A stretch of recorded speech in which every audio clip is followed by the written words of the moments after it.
Football is somewhat a complex game, but there are only a finite amount of plays and movements that can be made. Football IQ is essentially your ability to problem solve. You're presented with a series of problems and obstacles, and you have to resolve them with your decision making. Let's analyze some clips. Starting with this play from Barcelona, so you can see the cues, triggers, and overall patterns in action. The Barcelona centre-back Mascherano drives forward with the ball and makes this pass to Pedro. The pass he made between the fullback and centre-back was way more effective than if it was just a pass to feet. So, good decision making. But it was his football IQ that enabled him to make this good decision in the first place, as he identified the relevant information for this specific situation. Pattern recognition. We have Mascherano on the ball and Pedro off the ball, and these are two categories of decision making: off the ball decision making and on the ball decision making. Let's first analyse the play from Pedro's point of view to understand how a potential scenario/pattern is recognised off the ball. A top winger is always looking for this pass between the fullback and centre-back. It's one of the top priorities for a winger. Another example of why having good decision making is based off your football IQ. If Pedro didn't have this knowledge of positioning and movement as a winger, he may not spot this opportunity for this potential deadly pass in the first place. The cues that Pedro will observe: that there is enough space for the pass, that he has the momentum advantage over the defender. The cue: the defender stepping towards him.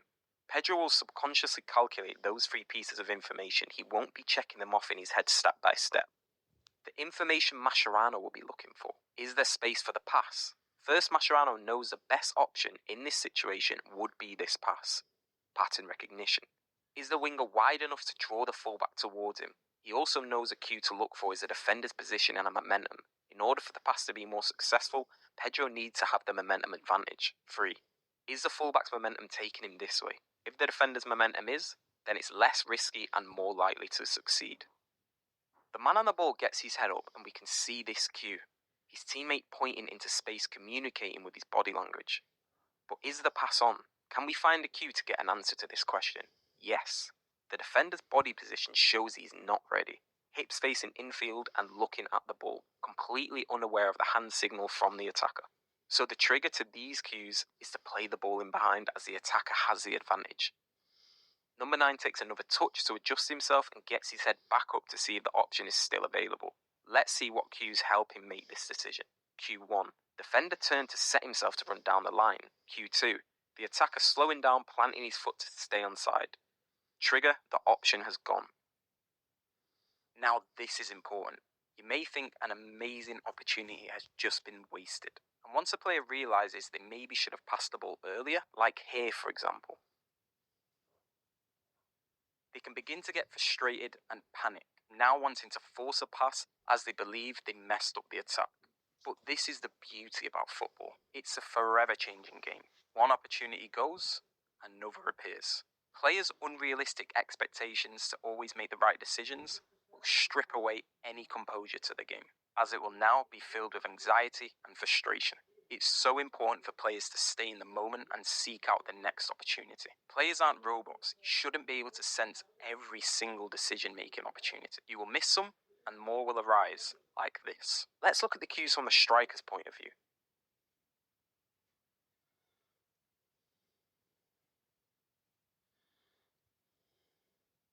Cue 1.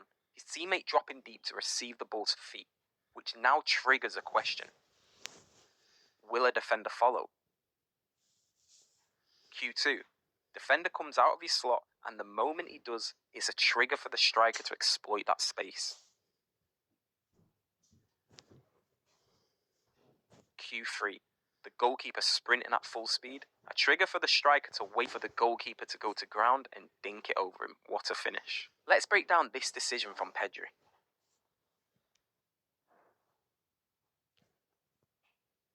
Firstly, he has a scan looking to see if he has anyone sneaking up on his blind side. As the fullback passes the ball, why does Pedri take his first touch here? Not here. Because he senses a potential opportunity due to his player's positioning, triggering a pattern recognition. Cue 1. The fullback aggressively sprinting off the blind side of his marker. Cue 2. The marker sharply reacting, cutting off the passing lane. Q1 and Q2 trigger, too risky, the pass isn't on. Now he confidently cuts inside as he knows nobody's on his blind side from before. Gets his head up and plays it out to Dembele. The cue to show this is a good option, Q1, Dembele pointing with lots of space. Q2, his marker's body position, facing infield unaware, which is a trigger to play the pass. A thing to highlight here is how Gavi is aggressively asking for the ball. Having the composure to quickly assess the whole situation when you have time on the ball before mindlessly passing it to a teammate, you see is a big trait the game changers have. And carrying on from the last point, this assist is exactly that. He could take a safe option and lay the ball off here, but because he knows he has time on the ball and immediately gets his head up, he spots the cue for Mbappe beginning his run. Mbappe's hand signal too, pointing and plays this wonderful ball. For players who feel confused when to pass the ball quickly or to hold on to the ball for an extra second or two, scanning for cues, it's all about the first step to mastering your decision making, your vision.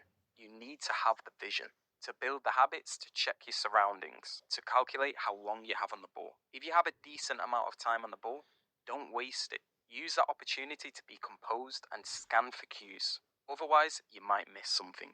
Time on the ball in the final third is rare, so when you find yourself with time, stay composed and look for cues for deadly passes.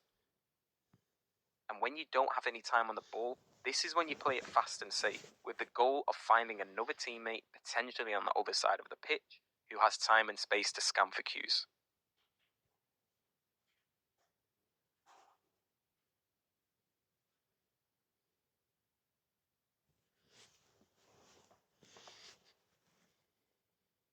This Mbappe goal is a great piece of play.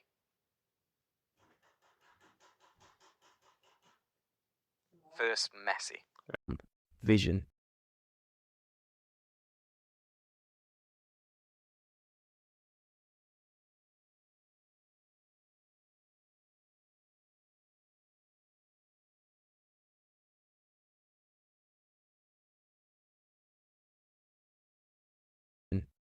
To see if anyone is pressing him. As he receives the ball, he sees this cue and touches the ball forward to explore it, watching for more cues. Both defenders sprinting backwards triggers that is not an option. He opens up and scans for another option. The ball comes into Wijnaldum, who spots this cue from Mbappe, sprinting it on the blind side.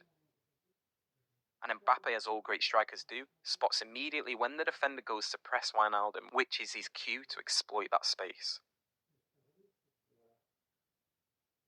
This pass from Wijnaldum shows just how efficient top players' spatial awareness is. The ball comes into him so fast and he manages to somehow spot Mbappe's cue. Hopefully, this has simplified how a high football IQ can impact your decision making. Now you may be thinking, but how do I improve it?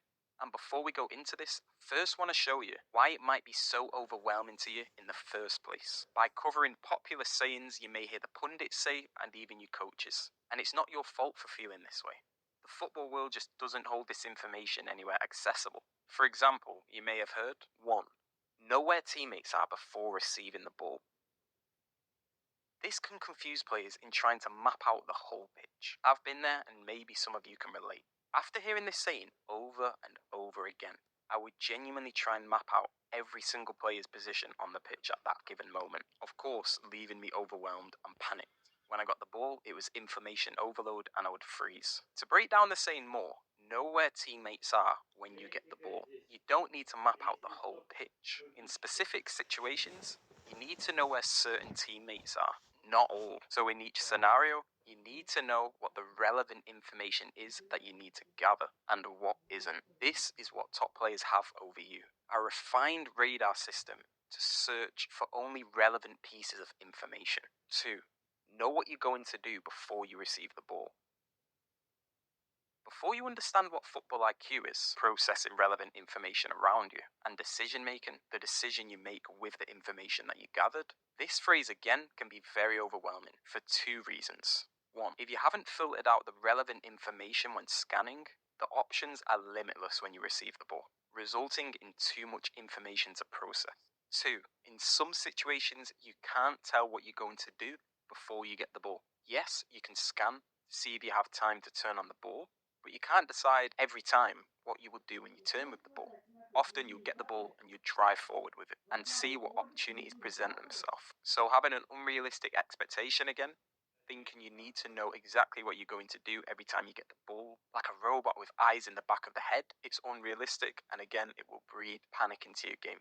So hearing about all these cues, triggers, and patterns might seem a little bit overwhelming, and the main way to improve your game is clarity. You may often hear me say, clarity is confidence. An example that most people will be able to relate to: think of a video game or a game in general that you're amazing at. I bet you feel confident and relaxed when you play it. At the end of the game, when you're at the top of the leaderboard, how did you get there? You were most likely one step ahead of your opponents than they were with you, due to more knowledge. You just knew more, so you can think faster and sharper.